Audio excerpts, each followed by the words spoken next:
I want to ask you about submarines. Do you think buying off-the-shelf submarines from the US is still feasible, given the high-level warnings to the US that it will stretch the country's industrial base to breaking point? Well, I've seen Peter Dutton's remarks, and he is a very well-informed individual, a former Minister for Defence, a former Minister for Home Affairs, a long-term member of the National Security Committee, and I believe him when he says that they should be available and were potentially part of the deal.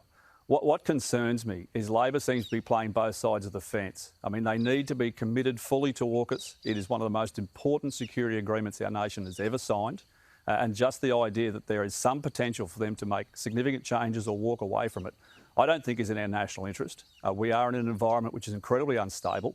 We need a nation which is stronger, not weaker. Peter Dutton also said that the coalition will support the government on AUKUS and is asking the Prime Minister to press that case for acquiring these submarines in the next decade. Do you think that that'll be enough to fill Australia's capability gap? Oh, well, we can always do more. In government, we committed significant amounts to defence, including increasing their capacity. But these submarines are critical to Australia's future defence needs. And it will also mean that we build a new economy in Australia around a nuclear industry. You can't have nuclear submarines without nuclear support, nuclear technical capabilities, including in skills. And it's up to federal Labor to outline how that's going to occur.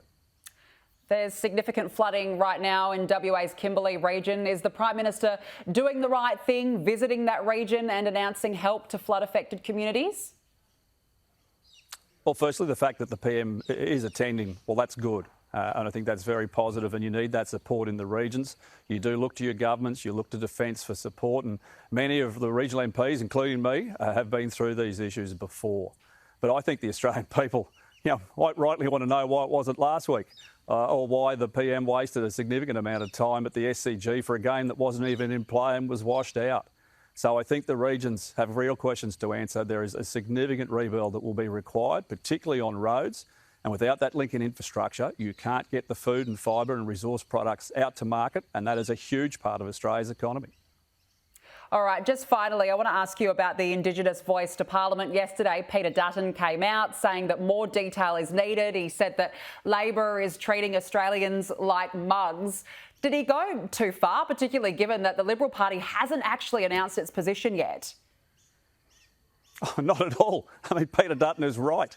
These are changes to Australia's constitution. It's not a note in your lunchbox from your mum. These are significant changes to one of the most important documents in our country. Yet we see no detail. Labor's proposition is vote yes and feel good. And if you vote no, you can't even at the moment get a tax deductibility if you provide support to the no case. They're not providing equal funding for yes or no. I think every Australian has every right to be suspicious of the proposal.